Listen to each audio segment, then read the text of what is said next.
Hi guys, it's George again, and I wanted to talk a little bit about myself today. Uh, Give a little introduction of who I am and why I think I'm fit to run for House District 18. Obviously, you know my name. My name's George Rapko. I was born in Philadelphia. I'm currently 46 years old. I joined the Air Force when I was 20. I enlisted as what we would say would be open general, meaning that who knows what I was going to do, but I just knew it was going to be some, a cook, a cop, a mechanic kind of thing. That's the joke going in if you come in open general. It was on a whim. I was actually looking for a job for a friend of mine in the early 90s and decided, why don't I do it? I joined, and the cook, the cop, the mechanic came true. I ended up becoming a cop, and I was sent off to, well, originally I was supposed to go to F.E. Warren, Wyoming. And in the Air Force in that time, you had the opportunity to swap assignments if you were the same grade as another person, and you essentially were swappable, right? I mean, that's how the military generally looks at people. If you're swappable, they're fine with it as long as it fits the needs of the Air Force. So I swapped my first assignment, which was supposed to be F.E. Warren, Wyoming, and swapped it for Anchorage, Alaska. And I went out to Anchorage, Alaska, and I did that for 4 years as a cop. And I enjoyed it immensely. I loved Alaska. It was definitely different than my hometown of Philadelphia, and it was a great time. As a cop there, I was security forces, and if you, at the time in the Air Force, the cops were split into two general shred outs. There was a security forces, and then there was a law enforcement. I was a security guy, so I would walk from tip to tip of an aircraft, hang out on the flight line, and guard flight aircraft. While I was in Anchorage as a cop, we deployed because one of the jobs of a cop in the Air Force at the time, and still to this day, is that we're generally the infantry of the Air Force. We had the responsibility of guarding the base, providing air base, ground defense, and all that. And so you would deploy to forward locations, and you would have a base assigned to you under some plan. And ours was in Korea. And we'd go there. We'd set up our perimeter and try to defend it against whatever. And most of the time back then, this is before 9/11, and this is before the wars in the Middle East. It was in between the first Iraq War and 9/11. And we would spend our time in Korea defending either Osan Air Base or Cheongju or whatever air base that we were assigned to. Mostly it was Cheongju. And, we would have the war games, and we would be attacked by different services and different Op 4. And we would do that for a living. And it was fun. I really enjoyed it, actually. I got a kick out of doing it, and it was something different than I've ever met in my life. Do that a few times. The next significant incident in Anchorage was the loss of the AWACS aircraft. And I was on duty that day, and that was something else. That was my first major event in the military, something that you remember for the rest of your life, essentially. It was just, you watch the plane go down, you watch a plane on fire trying to take off and then crash, a mile from where you are, and watch the fireball and just see how much death and destruction can occur on a random, just for a random event. So that was always something that stuck with me. And it was something that stuck with me when the funeral was held, the memorial was held, and saw the missing man formation flown for the first time for a real thing, a real event. And it was something that stuck with me. Did a few more of those things, went to Korea a couple more times. Actually got stuck in Korea once with a little bit of North Korea used to send people across the border all the time. little incursions. And in this one case, they sent about 8 people, and they got shot up pretty good, but a couple of them got through, and they shut the peninsula down. So me and about 7 other guys on an Advon team that was coming over for a game, we just got stuck for a while, and it was an interesting time. It was another one of those things where you just don't hear about that in the news. You don't see it happen, and when you're a part of it, even a small part of it, it's just something different to see. That the world operates a little bit differently than you thought in, the great city of Philadelphia when you're in South Korea and experiencing something just so bizarre and so surreal. But anyway, I came back from Korea. We ended up getting back from Korea. There's no real big deal or anything like that. And I decided to cross train. And it's something that the Air Force allowed you to do. If, again, it goes back to what the military requires, what the Air Force needed people for. And at the time, I didn't know about it. I had no clue on what it was, but there was some need for space operators. And if you're from the Colorado Springs area, you probably know what a space operator is, or you have some idea what a space operator is. But I had no idea. I had zero idea what they were. And it was one of my 4 choices. Actually, it was my 4th choice. And I ended up getting picked up as a space operator. And again, my first assignment was supposed to be in Buckley. And as I was leaving Anchorage, Alaska, Ellendorf Air Force Base, I was reassigned to Offutt Air Force Base in Nebraska. And at the time, there was a unit there called the 6th Space Operations Squadron, and we flew the DMSP satellite. And that satellite was before, this was in the mid-90s now, this is 96 to 98. I was there, operated that satellite. It was a weather satellite. We were a low Earth orbit, a weather satellite. We flew on the poles, so we flew around the Earth. We did 14 revolutions around the Earth a day. The satellite did, we operated the satellite. We had a constellation of between 4 and 6 satellites, depending on the health of the satellites. I did a launch while I was there on a Titan II, which was a pretty fun thing to see. We had a couple of satellite anomalies. They're generally interesting things like that. But that's where I met John Hyten, the General John Hyten, and he's still in the service actually right now. He was a major, pinned on lieutenant colonel at the time, and he was the commander coming in. Great guy to meet, and it was an interesting time. Well, DMSP at the time was being shut down by Vice President Gore, and part of his global warming initiative. He was consolidating essentially weather satellites into the NOAA system. Now, you can be a conspiracy theory or whatever, but we provided weather satellite information for the military operations. We supported Bosnia at the time. Depending on what type of missiles you wanted to launch from an aircraft, changed the type of seeker you needed on them, and the weather played a big part of that. And this is, before the big GPS revolution, but we would provide data for that so missions could go on overseas depending on what type of bomb you were going to drop off of an aircraft. So 98 came, and we got consolidated with the National Oceanographic and Administration, Atmospheric Administration, NOAA. We gave our satellites to them. I spent a lot of time working with them, teaching essentially people that have flown DMSP satellites before. They were all ex-military guys, getting them updated on the new ground software that would operate that satellite from DC, or just outside of DC, Greenbelt, Maryland. We closed down that unit, and at the time, there was an opportunity in Edwards Air Force Base in a new system that was being set up.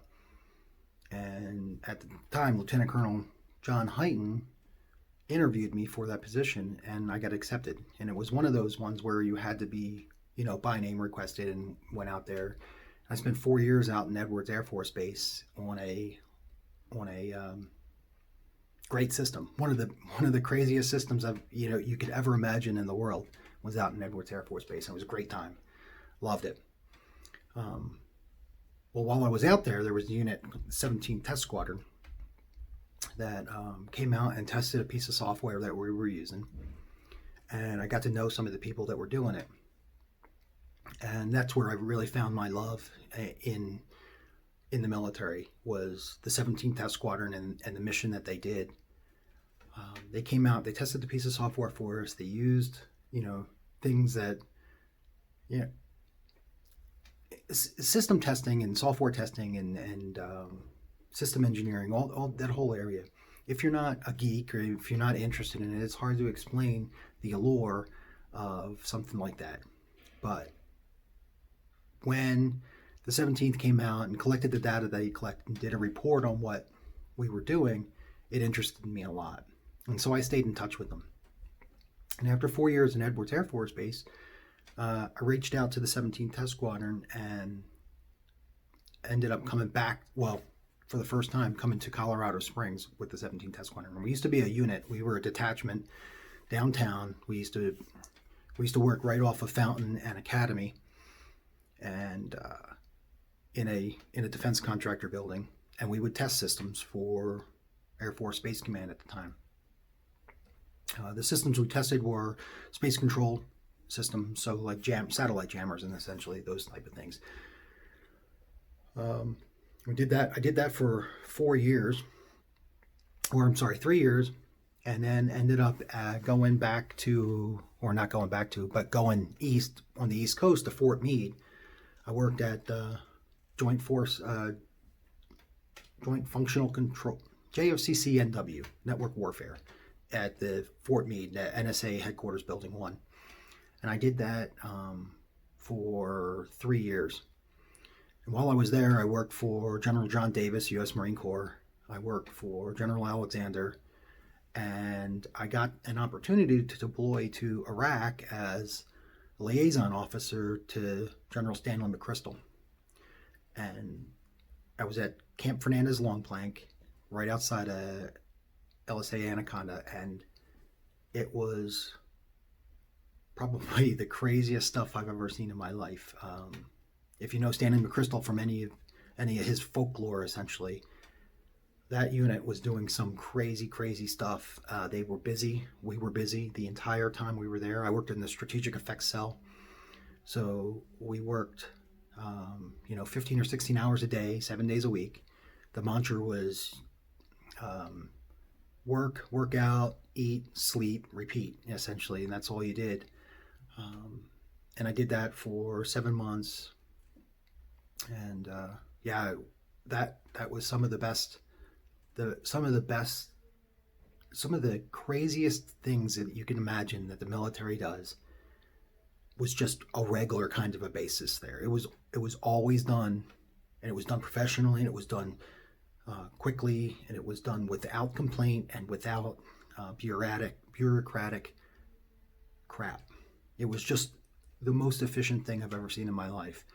And we spent a lot of time hunting a lot of bad people while we were there, and it was an amazing thing to see. While I was there, I flew to Camp Cropper, into one of the POW camps there, the prisons there, and would interview a couple of prisoners, and take that back to the strategic effects cell and do things like that. So that was another interesting thing to see. It was just your enemy that close, you know what I mean? And as a human being, as just another human being that was in an environment that they shouldn't have been in.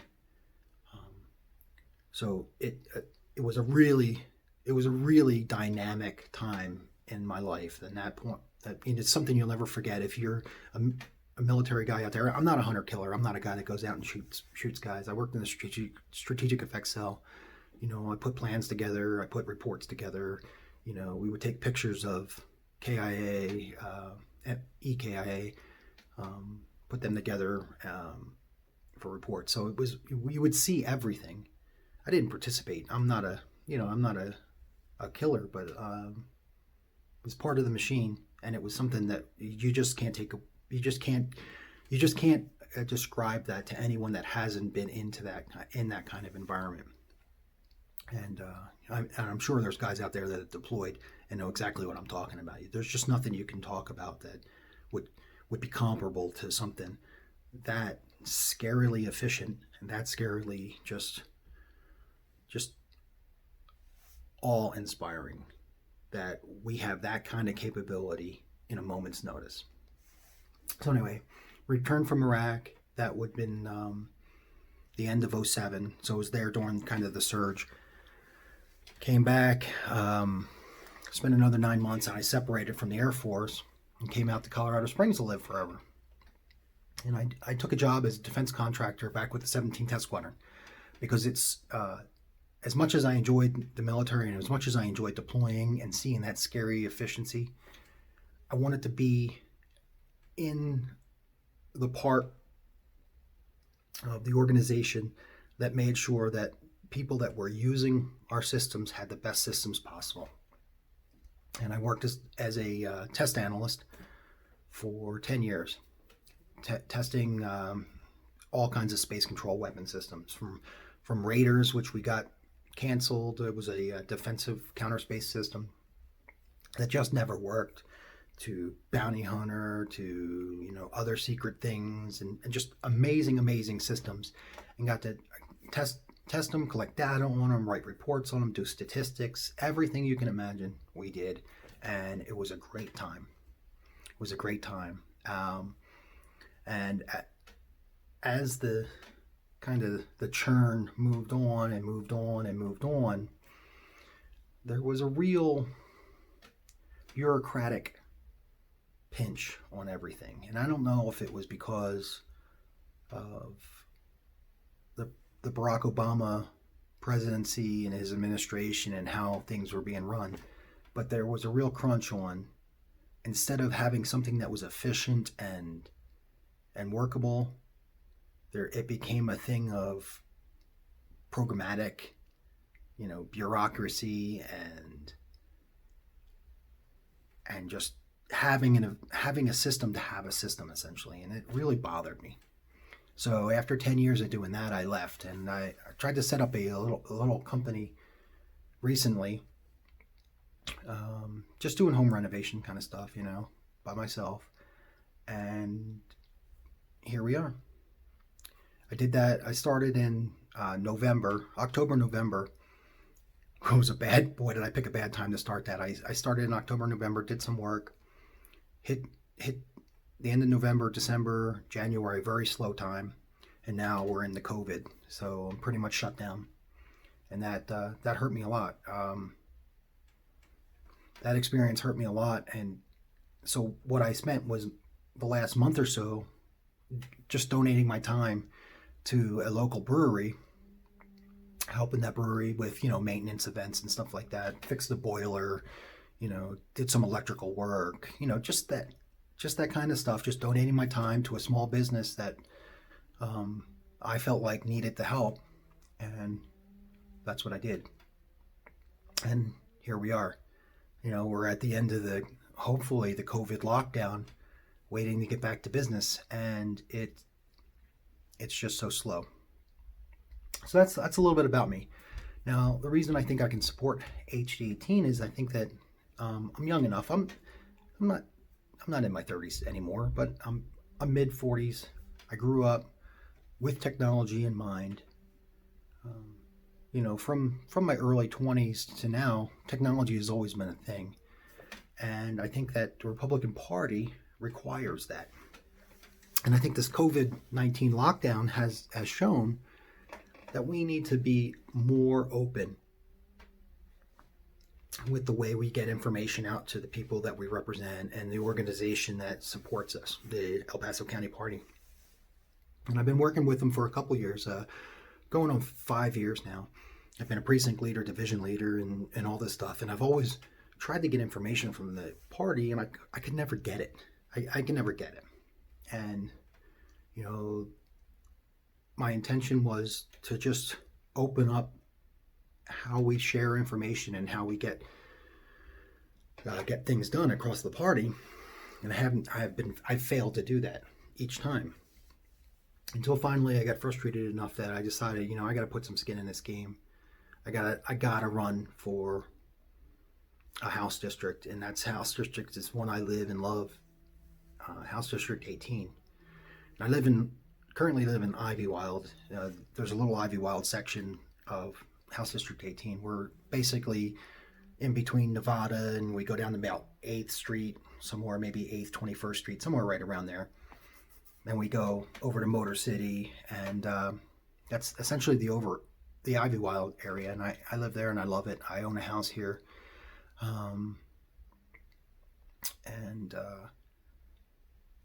when you first come into the Ivywild, or essentially the House District 18, your first sense of it is we're stuck in between the Broadmoor and the plains, essentially. It's the airport, really, right where our boundary is. And your overwhelming sense of the area is there's a lot more poverty here than in other districts in Colorado Springs. And it's right now, if you look at the statistics from the county, it's about 18.5% poverty, with a median salary of $40,000, and it just doesn't seem right.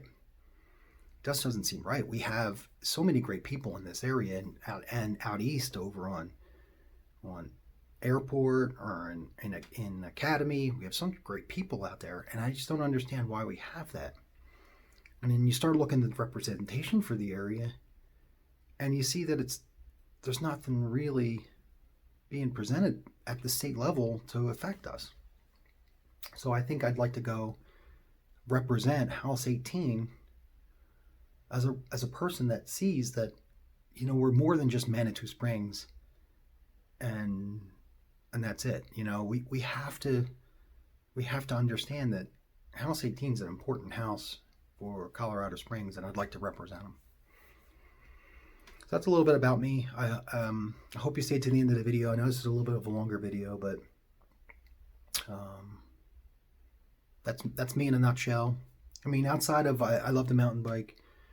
I love drinking beer. It's one of the things I think is great about Colorado. Matter of fact, we had me and a couple other buddies, we ended up picking all the breweries around in Colorado and decided to go to all of them. And it took us 628 days to do it, but we did it. We've been to every corner of this great state, probably except for the southeast corner. It's probably the only corner that we didn't get to because there wasn't a brewery out there.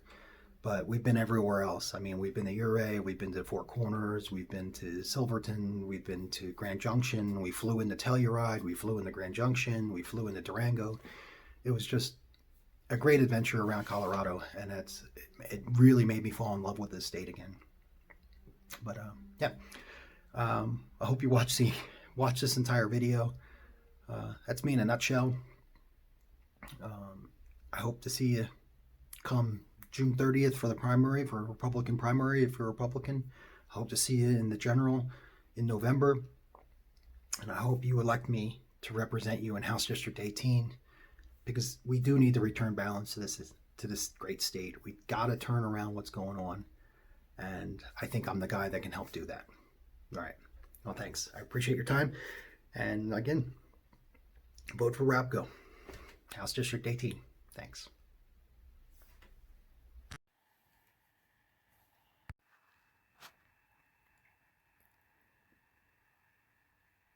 Paid for by the committee to elect George Rapko to Colorado House District 18.